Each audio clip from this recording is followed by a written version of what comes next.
পশ্চিমবঙ্গে তো বিজেপি জিতেছে, সবাই ভাবিচ্ছে এবার মুসলমানদের উপরে বিপদ আসিছে, তবে মুসলমানদের উপরে না, বিপদ আসিছে দরিদ্র হিন্দুদের উপরে। বেচারারা গরু পাইলে কোরবানির টাইমে বিক্রি করবে মুসলমানদের কাছে, এখন মুসলমানরা কিনতেছে না গরু, কে বিপদে পড়তে চায়? গরুই যে দিতে হবে কোরবানি তা তো না, অন্য পশু কোরবানি দিবে।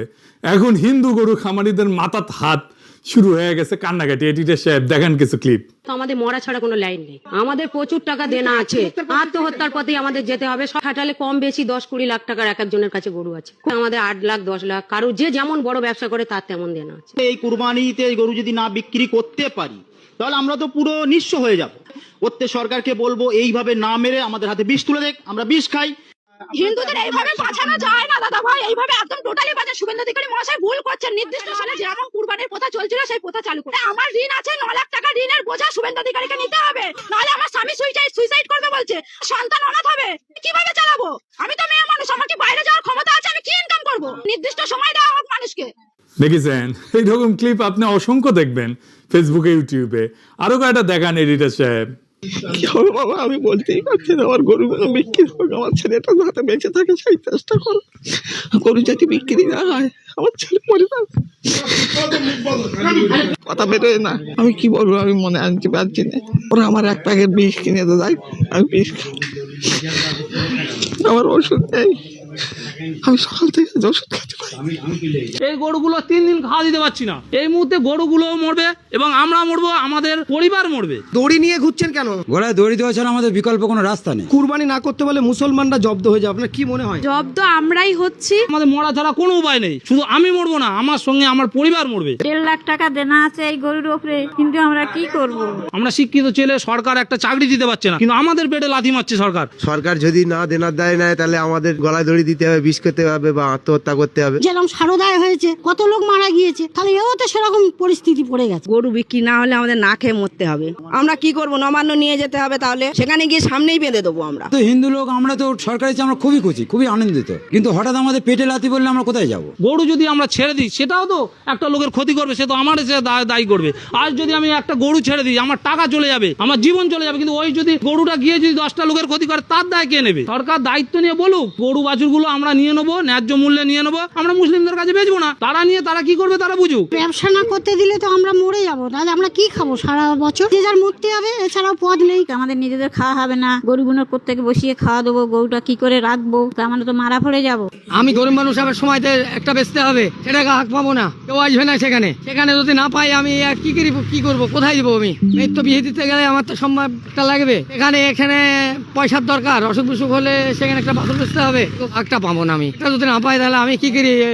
আমরা এখন হতভাগা, সরকারের আইনে আমাদের এই সংসার চলবে না। দেখেছেন এরা কিন্তু বিজেপিকে ভোট দিছে, নিজেরাই করছে বিজেপিকে ভোট দিছি। আমরা ভোট দিয়ে এনেছি সরকারকে এবং আশা ছিল ভুল, সেটা তো সরকার যা সিদ্ধান্ত নিয়েছে আমাদের তো মানে রাস্তায় বসিয়ে দিয়েছে, আমাদের কথা না ভেবেই এমন সিদ্ধান্ত নিয়েছে। যদি অন্তত একটা বছরের জন্য যদি ছাড় দিয়ে যদি কোনো আইনের মাধ্যমে আসতো যে পরের বছর আমরা নামতাম না, কিন্তু আমাদের ঠিক মানে বেচা কেনার সময়টাই বন্ধ হয়ে গিয়েছে। ভোট দিয়ে নিজেরাই ধরা।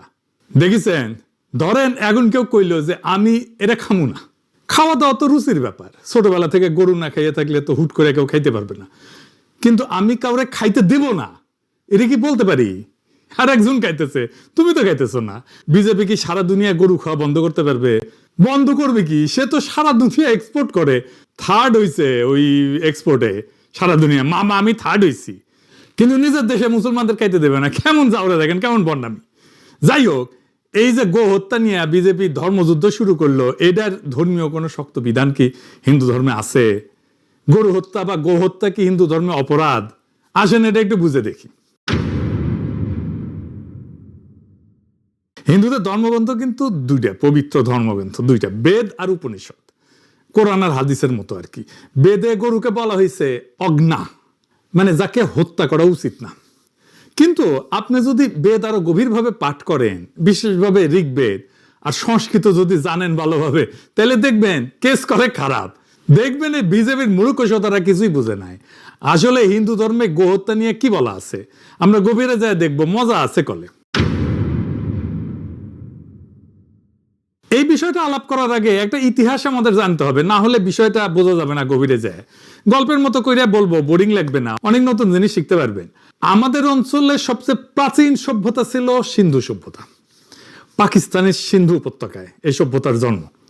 হিন্দু নামটা কিন্তু আসছে এই সিন্ধু থেকেই, মানে ইরানিরা সিন্ধুকে হিন্দু বলতো, ইরানিরাই নাম দিয়েছে হিন্দু।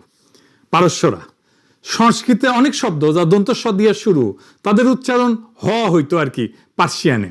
যেমন সপ্তাহ, এটা আসছে সংস্কৃত থেকে, সপ্ত অহ বা 7 দিন, অহ মানে দিন, অহর নিশ শুনছেন না, এটা সংস্কৃত মানে দিন রাত্রি।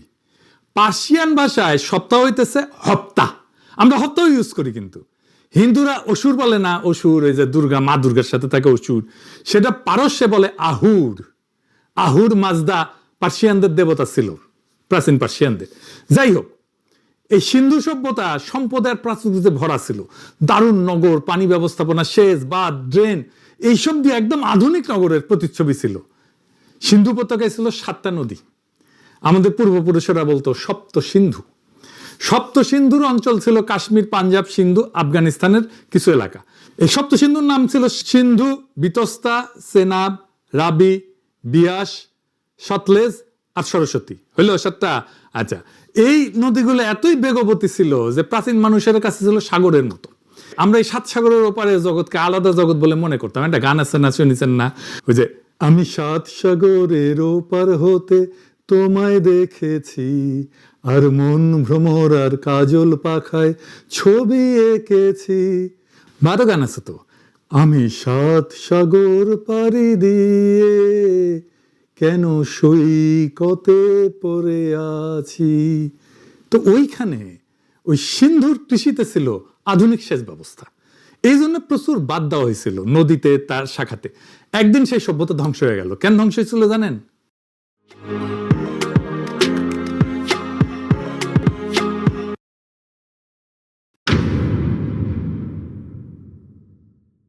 বাঁধের পর বাদ দিয়া নদীগুলোর গতিপথ পরিবর্তন করার ফলে পরিবেশের বিপর্যয় হয়েছিল।